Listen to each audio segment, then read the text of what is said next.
जल बोर्ड का अगर 20,000 जितने 90% लोगों के बिल माफ होंगे, जल बोर्ड को उतना पैसा दिल्ली सरकार से मिल जाएगा, क्योंकि दिल्ली सरकार रिइंबर्स करती है सारी सब्सिडी।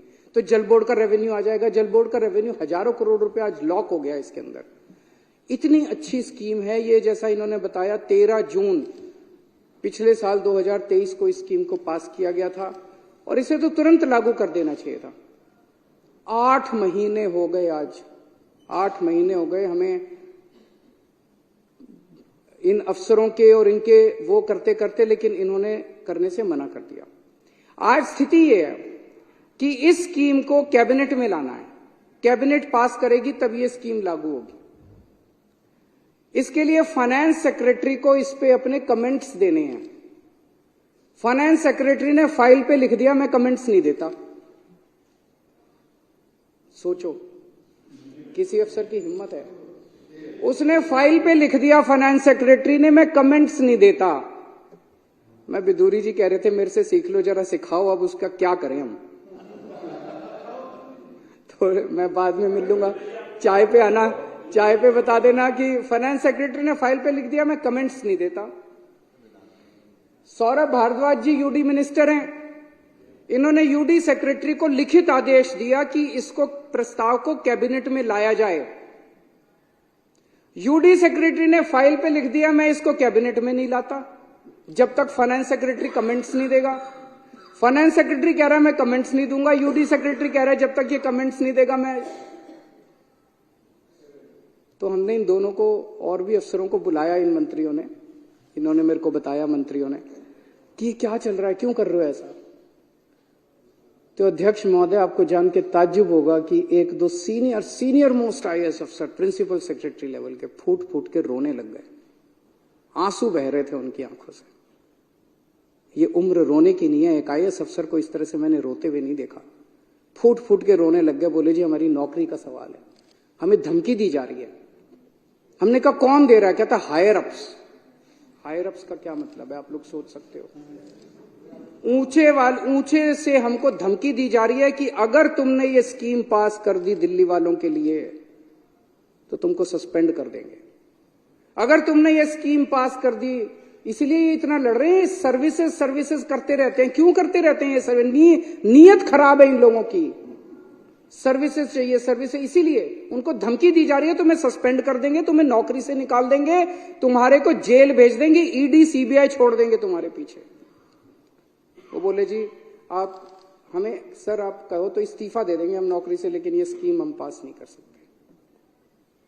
एक तरह से दिल्ली के अंदर एक सीरियस कॉन्स्टिट्यूशनल क्राइसिस पैदा हो गया है, जिसके अंदर ऑफिसर्स ने लिख के दे दिया है कि हम काम नहीं करेंगे। अगर वो काम नहीं करेंगे, ऑफिसर्स लिख के दे रहे हैं कि काम नहीं करेंगे, सरकार कैसे चलेगी? क्या सरकार 2 दिन भी चल सकती है?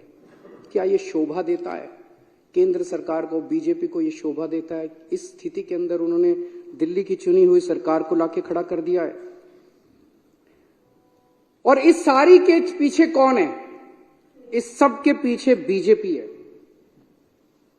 बीजेपी दिल्ली वालों से नफरत करती है, नफरत करती है। दिल्ली वाले दुखी होते हैं, बीजेपी में खुशी की लहर दौड़ जाती है। दिल्ली वाले दुखी हैं, दिल्ली वाले बीमार होते हैं, बीजेपी वाले आनंदित होते हैं। दिल्ली को बर्बाद करना चाहते हैं बीजेपी के लोग। जैसा परसों मैंने बताया था किस तरह से इन्होंने 2 महीने के लिए दिल्ली के अस्पतालों की दवाइयां बंद कर दी, किस तरह से इन्होंने 2 महीने के लिए, पिछली बार मोहल्ला क्लिनिक के 3 महीने के लिए रेंट नहीं पे किए। मोहल्ला क्लिनिक कई किराए पे चल रहे हैं, उनके रेंट नहीं दिए, उनके बिजली के बिल नहीं दिए इन्होंने, डॉक्टरों की तनख्वाह नहीं दी इन्होंने, एमटीएस कर्मचारियों को निकाल दिया इन लोगों ने, योगा क्लासेस दिल्ली के अंदर बंद कर दी इन्होंने।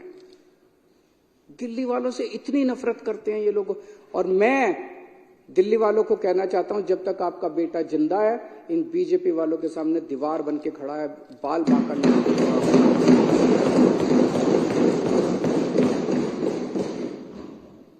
और अब ये इस स्कीम का विरोध कर रहे हैं। मुझे बेहद खुशी है, अभी इन्होंने बिदूड़ी साहब ने कहा कि हम स्कीम का विरोध नहीं कर रहे। अगर आप स्कीम का विरोध नहीं करते बिदूड़ी जी, राजनीति एक तरफ है।